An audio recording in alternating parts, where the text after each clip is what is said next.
पवन पुत्र हनुमान भगवान राम के प्रति अपनी अगाध भक्ति और समर्पित भाव के कारण जाने जाते हैं। अपने त्याग और सेवा के बल पर उन्होंने भगवान राम के साथ साथ उनके परिवार के हृदय में भी अपना एक विशेष स्थान बनाया। ये कथा उनके चमत्कारिक जन्म और बचपन की है।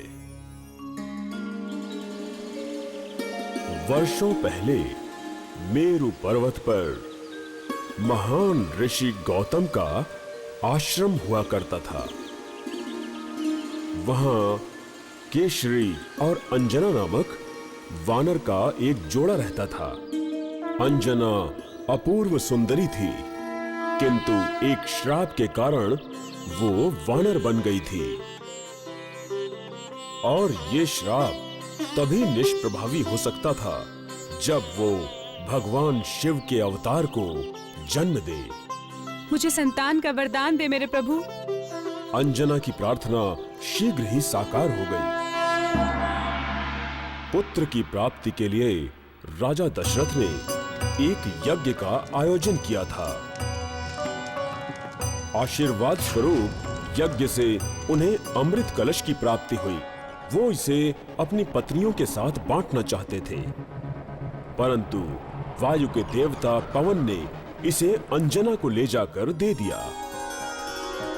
इसे पीते ही भगवान शिव का आशीर्वाद फलीभूत हुआ। तब पवन देव ने प्रकट होकर अंजना को आशीर्वाद दिया। तुम एक ऐसे बच्चे की मां बनोगी जो ज्ञानी, बलवान, शक्तिशाली तथा तीव्र गति से उड़ने की क्षमता से परिपूर्ण होगा।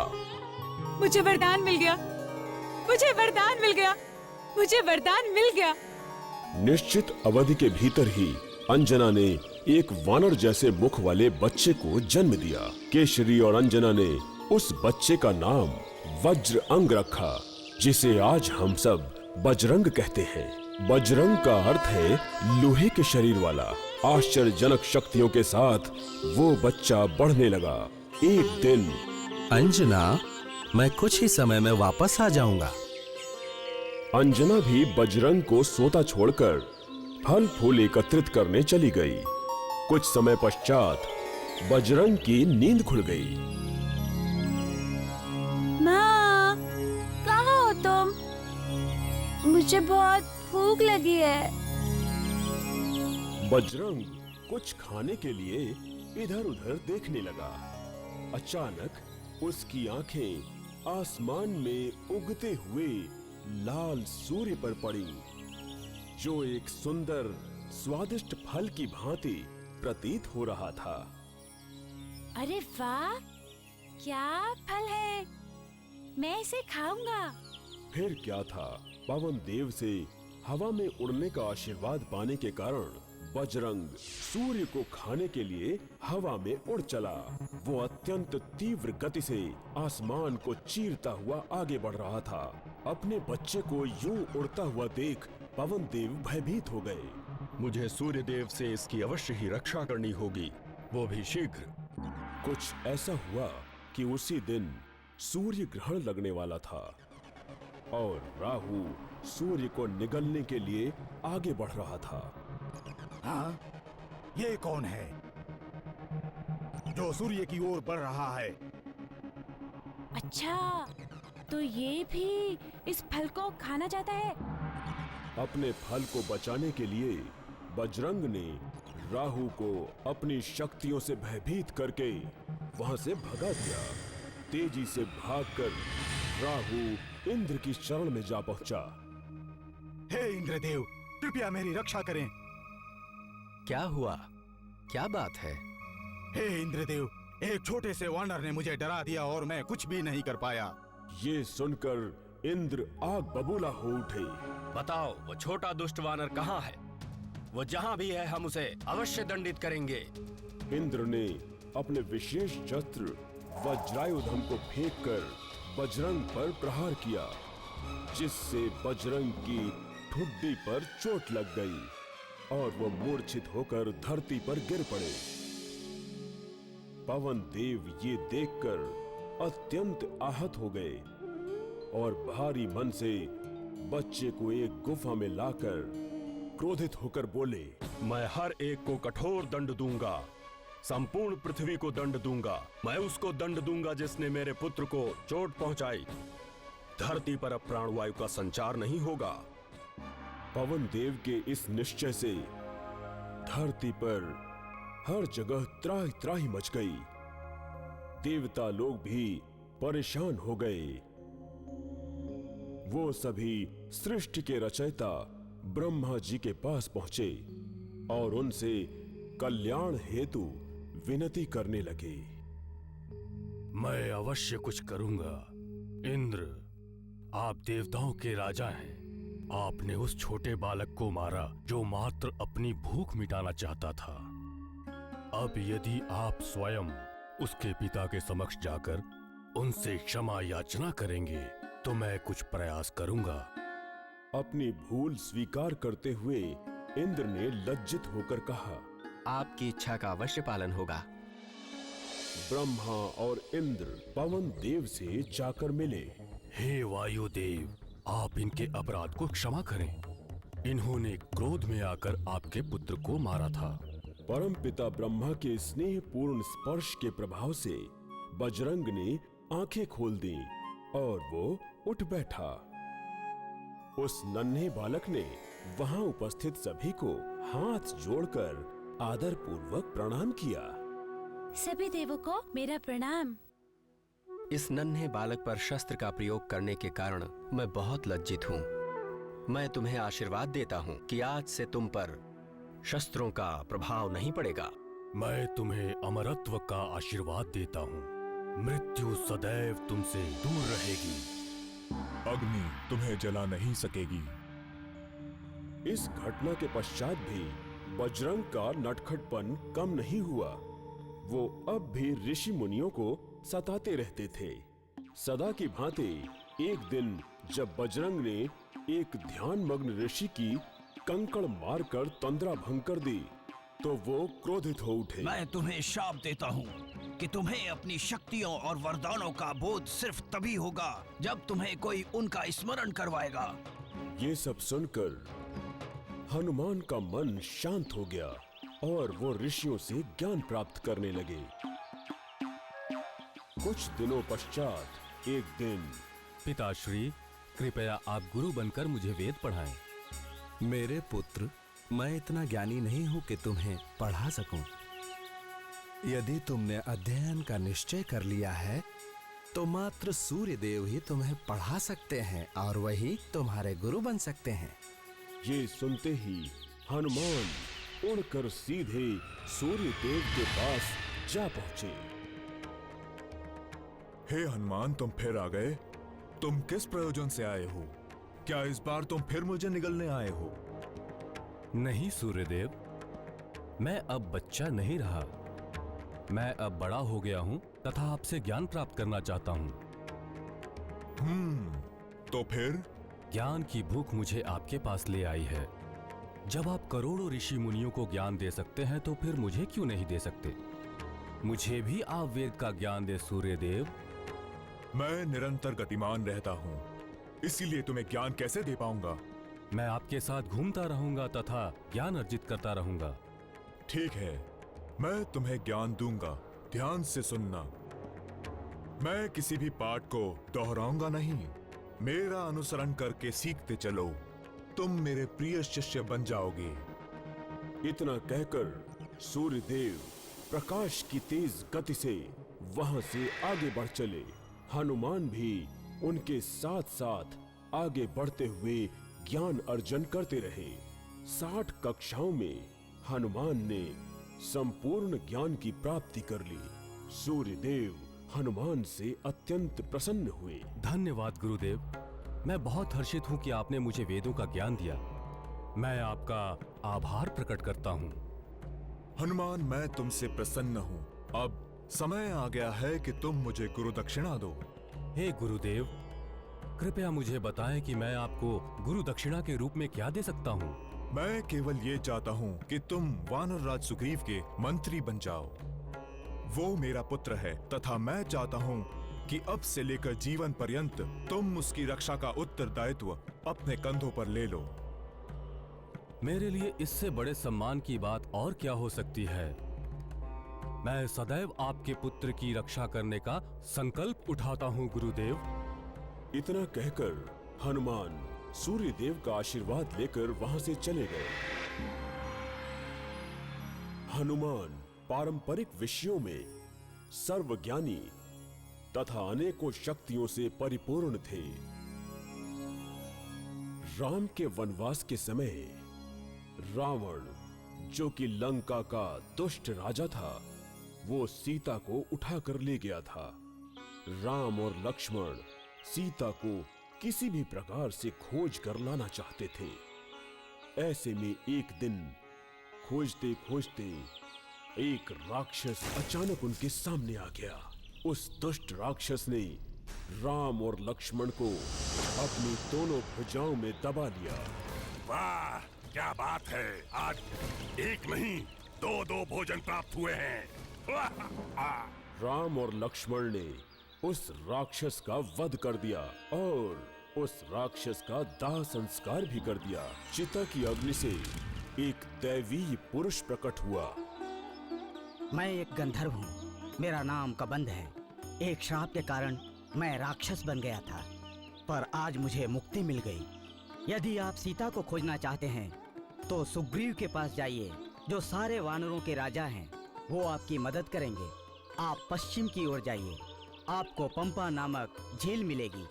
उस झील की पूर्व दिशा में एक पर्वत है, जहाँ सुग्रीव अपने साथियों के साथ रहते हैं। आप अपने उद्देश्य में सफलता प्राप्त करें। इतना कहकर कबंध वायु में विलीन हो गया। राम और लक्ष्मण आगे बढ़ चले। पंपा के किनारे पहुंचकर राम अत्यंत व्याकुल और दुखी हो उठे। ये अत्यंत ही रमणीक जगह है। ये ठंडी हवा, लंबे लंबे वृक्ष तथा ये मनमोहक वसंत ऋतु, ये सभी मुझे अपनी प्रिय सीता की याद दिला रहे हैं। यहाँ का वातावरण सीता के अलगाव से उपजे मेरे दुख को बढ़ा रहा है। भैया, आप धैर्य रखें। हम अति शीघ्र ही माता सीता को ढूंढ निकालेंगे और वापस ले आएंगे। राम और लक्ष्मण पर्वत की ओर आगे बढ़ चले। सुग्रीव ने जब धनुष और बाण से सुसज्जित इन दो युवकों को पर्वत की ओर जाते हुए देखा तो वो चिंतित हो उठा। इन दोनों को निश्चित ही मेरे भाई बाली ने भेजा है। ये शस्त्रधारी भेष बदलकर मुझे ही ढूंढ रहे हैं। सुग्रीव ने हनुमान को बुलाया। आज्ञा दे महाराज। हनुमान, क्या तुम उन दो युवकों को देख रहे हो? तुम ब्राह्मण का वेश बनाकर जाओ तथा उनके बारे में सब पता लगा कर आओ। उनके वेशभूषा तथा उनकी भाषा, उनके व्यवहार तथा आचरण, इन सब बातों की जानकारी लेकर शीघ्र ही तुम मेरे पास आओ तथा मुझे बताओ। मैं समझ गया, मुझे अनुमति दे। हनुमान ब्राह्मण के रूप में परिवर्तित होकर राम और लक्ष्मण के सम्मुख प्रकट हुए। हे युवकों, आप दोनों कौन हैं? आप दोनों को देखकर ऐसा प्रतीत होता है जैसे कि आप किसी राज परिवार के हैं। आपके चेहरे पर पराक्रम झलक रहा है। आपके कंधों पर धनुष बाण भी है, किंतु आपके वस्त्र सन्यासियों के से प्रतीत हो रहे हैं। आप दोनों इस वन में क्या कर रहे हैं? हम राम और लक्ष्मण हैं, अयोध्या नरेश महाराज दशरथ के पुत्र। हम अपने पिताश्री को दिए वचन को निभा रहे हैं। सीता, जो मेरी अर्धांगिनी है, हमारी अनुपस्थिति में उसे कोई राक्षस हर ले गया। हम उन्हीं को ढूंढ रहे हैं, किंतु असफल हैं। कबंध, जो कि एक गंधर्व हैं, उन्होंने हमें बताया कि वानरराज सुग्रीव हमारी सहायता कर सकते हैं। हम लोग उन्हीं के ठिकाने को ढूंढ रहे हैं। जब हनुमान ने अपने समक्ष उस श्री राम को देखा, जिनके प्रति उनके मन में अपार श्रद्धा तथा आस्था थी तो उनकी प्रसन्नता की सीमा न रही। हनुमान ने श्रद्धा पूर्वक श्री राम को नमन किया। मेरे प्रभु, मैं हनुमान हूँ, सुग्रीव का मंत्री। हमारा सौभाग्य आप पधारे। अपने निर्दयी भाई बाली के द्वारा पत्नी और राज्य हरण के बाद से राजा सुग्रीव जंगल में रह रहे हैं। दुख की बात है, उन्हें छिप कर रहना पड़ रहा है। मुझे विश्वास है कि आप दोनों की मित्रता अवश्य ही सफल होगी तथा पुनः वो अपनी स्त्री और साम्राज्य को पा जाएंगे। असंख्य वानरों की अपनी सेना की मदद से वो माता सीता को कहीं से भी अवश्य ढूंढ निकालेंगे। भैया, हनुमान के मुख के तेज को देखकर प्रतीत हो रहा है कि वो सत्य बोल रहे हैं। हनुमान दोनों भाइयों को अपने हाथ में उठाकर सुग्रीव से मिलाने के लिए उड़ चले। हे राजन, राम और लक्ष्मण यहाँ आपसे मित्रता करने आए हैं। ये अपने पिता के वचन के कारण 14 वर्ष का वनवास काट रहे हैं।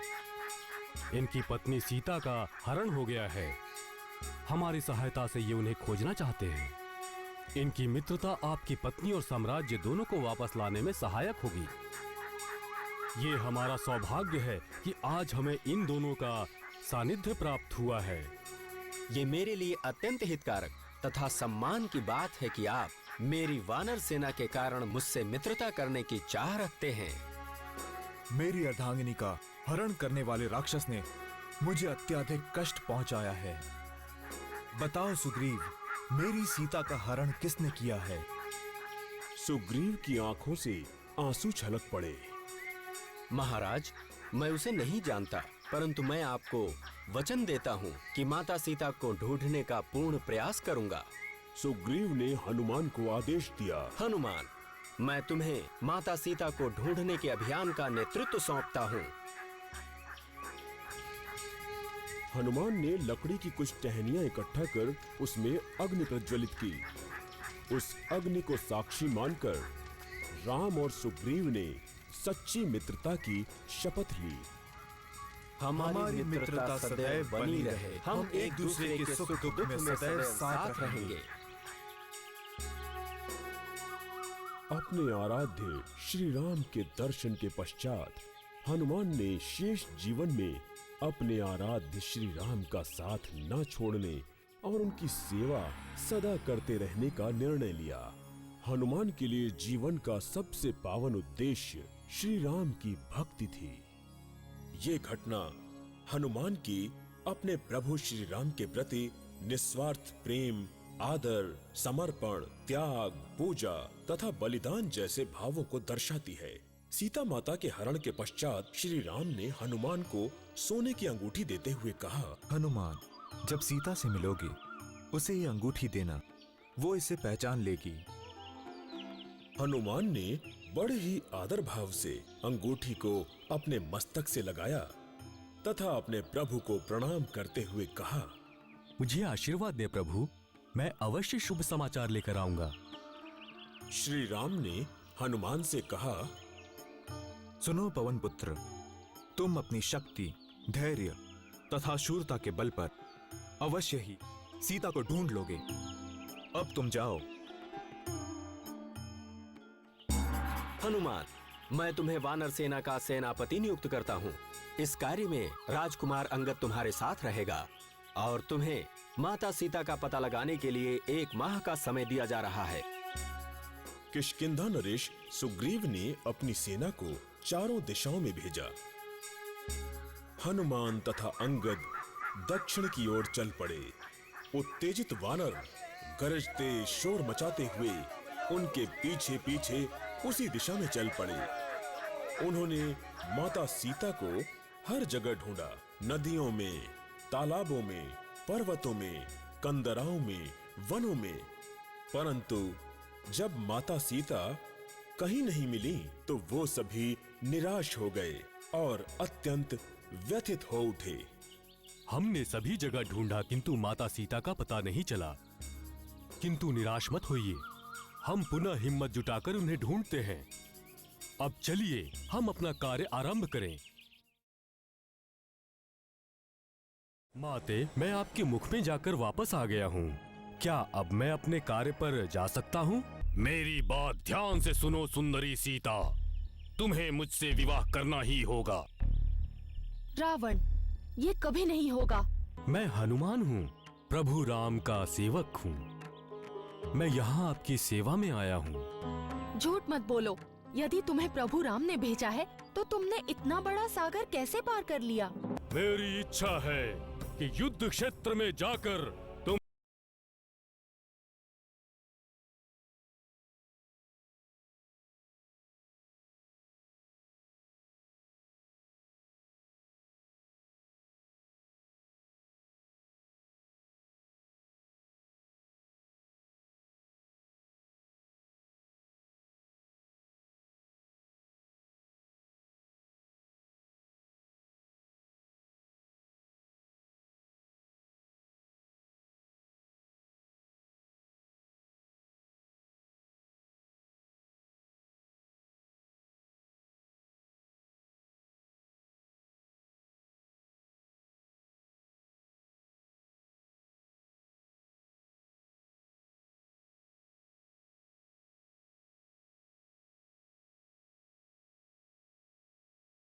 सहायता के लिए देखा।